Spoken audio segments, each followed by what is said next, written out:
Hi, thank you for joining me for part 8, sugar, excitotoxins, and using fats for the body's energy fuel and fasting for healing. I get excited. Now, in part 7, I talked a little about the brain and the gut correlation to one another as they are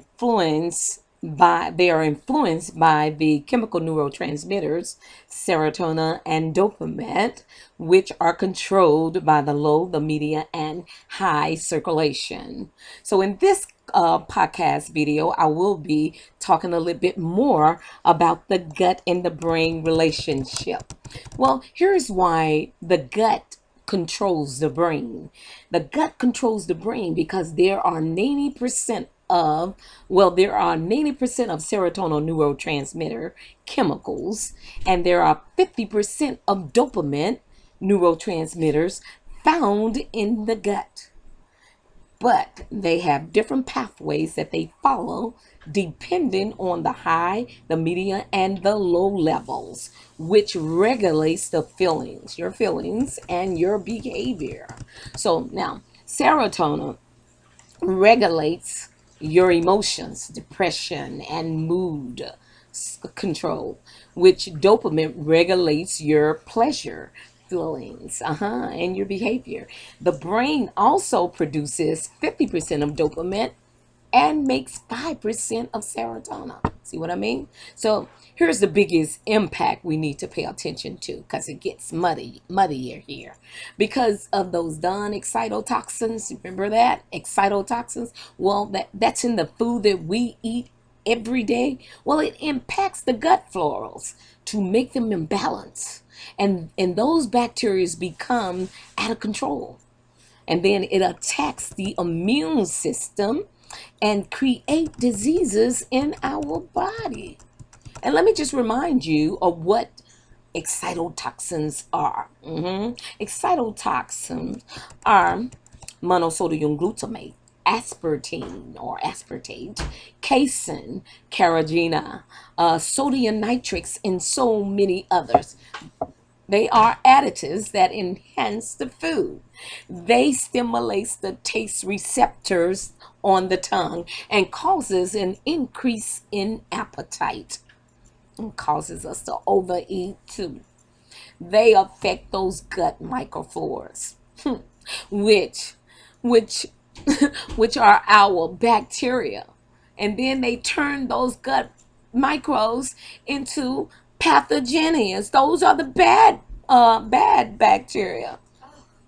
And they affect the brain microglias too. And you know, the brain microglias are the protectors of the brain.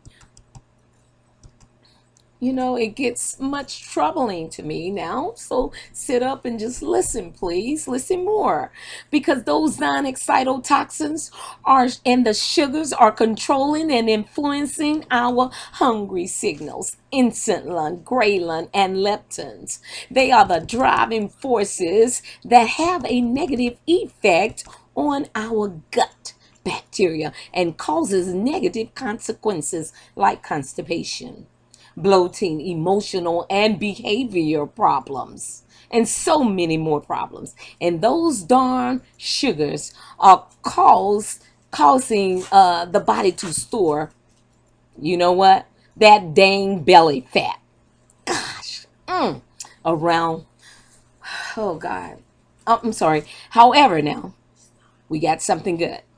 We got those microbes in the gut that lives on acetic acid, which are in apple cider vinegar.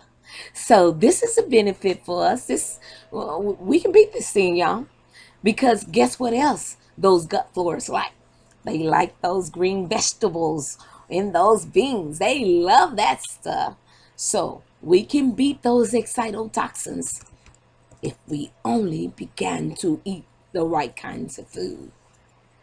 Because what those excitotoxins does is sends signals to the glutamate neurotransmitters. And then they send it to the hypothalamus, okay? So that they tell that hypothalamus, eat more. You hungry. So eat more. So that glutamate enhances that taste and stimulates the tongue receptors to make the food taste what? Delicious. And all the while it's tasting good, it's shriveling our brain cells, killing it. Don't you want to cry?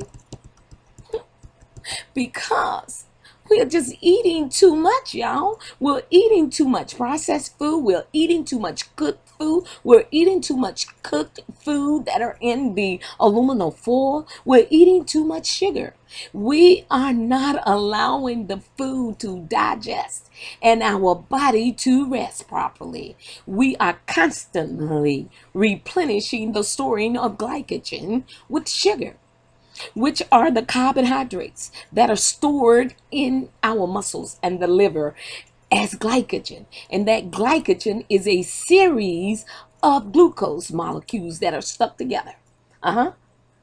They're stuck in the liver, the muscles, and the fat cells. And glucose is a simple sugar that is found in carbohydrates. And once that glucose get inside that liver, it metabolizes into triglycerides, which is your fatty acids, glycogen, or your energy. Well, glucose is the primary energy source for working muscles, helping the brain, the nervous system function. Well, anyway, we are constantly replenishing the storing of glycogen with sugar, as the food will not even have a chance to get to the fat cells. No, it won't. Won't even get there. So eating high carbohydrates meal, it turns into sugar and it's combined with protein. So now that's creating what? Advanced glycation, causing that blood sugar to rise. And then as a response to that high blood sugar, your blood will secrete something called insulin. And then I'm going to stop right here and we'll come back to video 9. And I appreciate you. Thank you for listening and God bless you. Know that I love and care for you. I'm going to talk more about insulin. See you later.